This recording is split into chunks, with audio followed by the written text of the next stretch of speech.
muna ako sa mga nanood ng Zayn and Stella. Actually, ayun na, isi-share ko lang kasi paulit-ulit ko talaga tong sinasabi.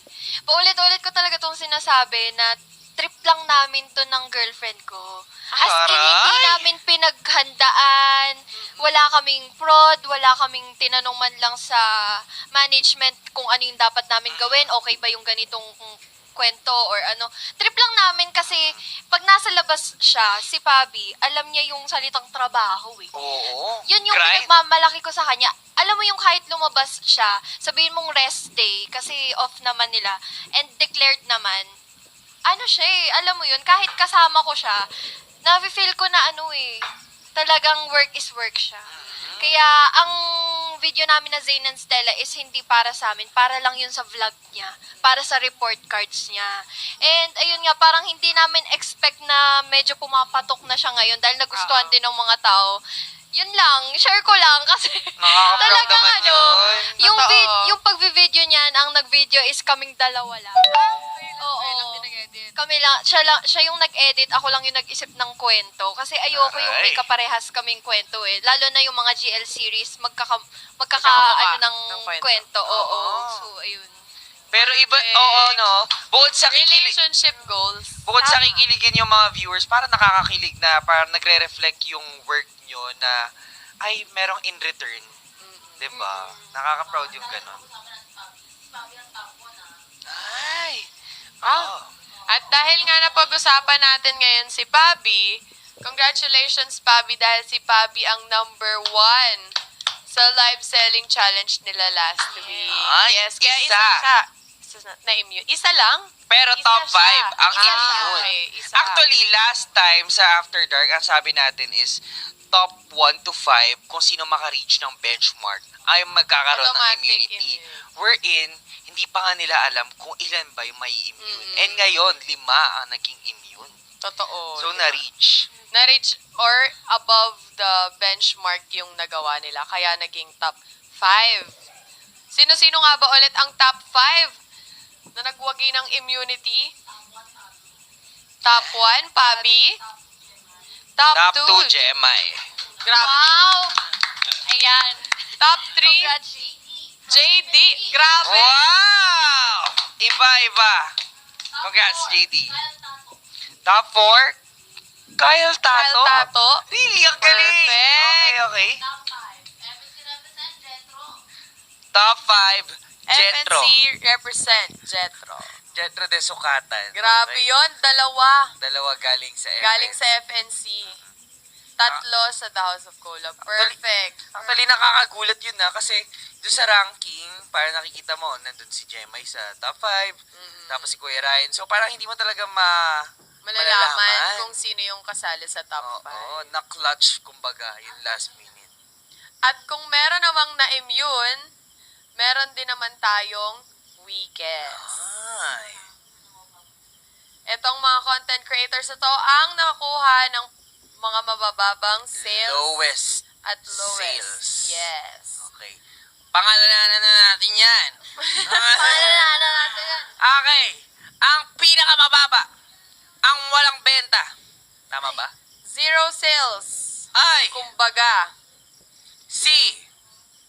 ipakita mo na yan, Papakita direct. ba? Napapakita. Ay! Kaya ni Direk yan. Ay! Kaya mo to for today? Kaya ni Direk. Kaya bang ipakita ang pinakamababa Ayan na siya! for today? Tonight. Ayan. Ipakita niya na yan, ang weakest. Oo, Kuya Marbs. Yes. Hindi, naglalag guys, naglalag. Eme. Wait lang guys ha, wait lang. Ang ilang daw ay 3. Makikita niyo yan. Ayan. Ayan!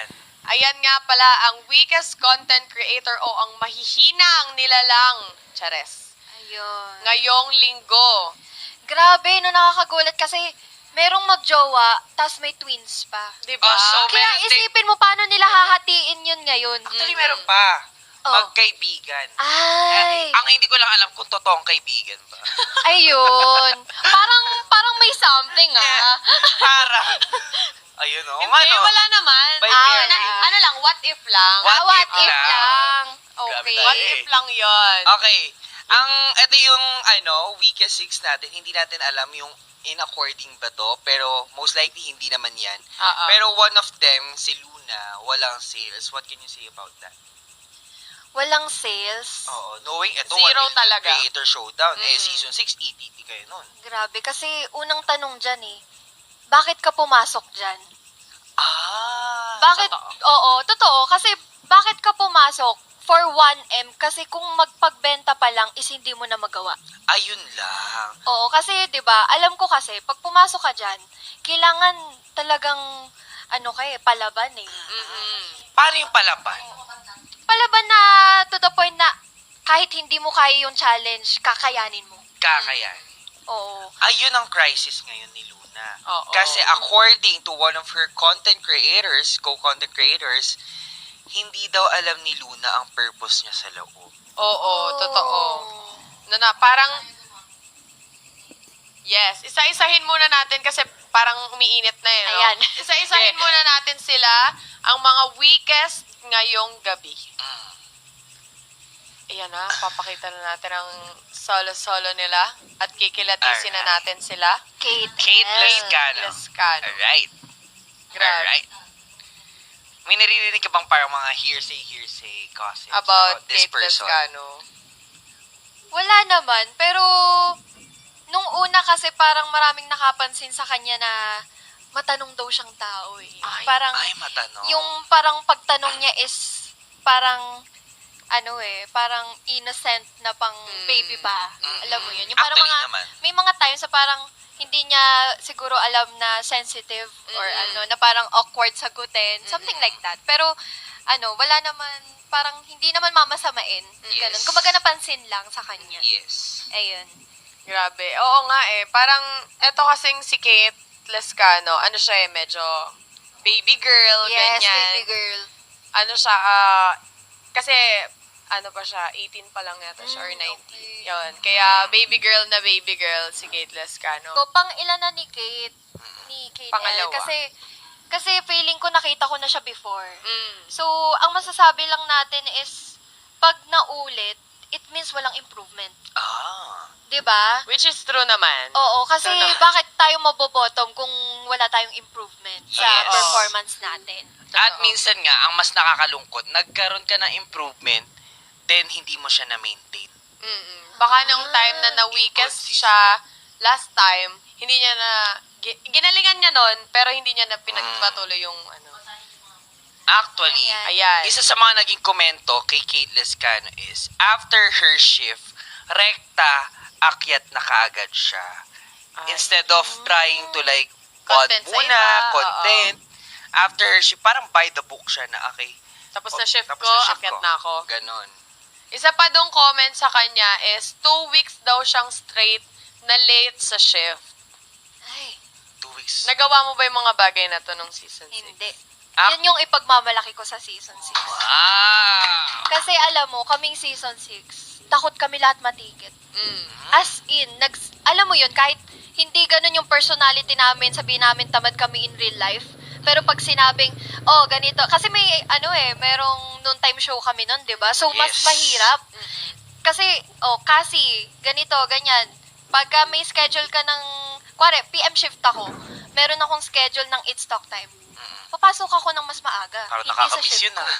Nakakamiss yun. Yung parang nakikita mo lahat kaming season 6, kahit hindi Nagalaw. namin shift. Mm. Basta sinabing It's Talk Time, may gagawin ka, alam na Oo. namin yun. Mm-mm. Makikita mo paggising mo, may mga nagme-makeup na, prepared na, and yun nga parang, minsan lang na napansin na hindi kami okay manamit.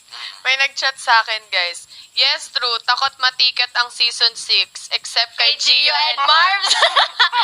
ay, oo, totoo yun. Hindi yun nga, na parang talagang alam namin yung responsibilities namin. And ayun nga, na parang, minsan kasi nasita kami sa pananamit nung mga parang 3rd week, 4th week namin. Kasi parang yung iba naka-t-shirt na lang, na parang Yes. hindi na presentable yung look, na kahit light makeup, na nagpapakita sa 247. And alam mo yun, isang sabi lang, parang yung nung next week na, Alam niyo na yung gagawin. oo, Kasi naging aware nagsi-order na ng lahat. Ay, Na kahit walang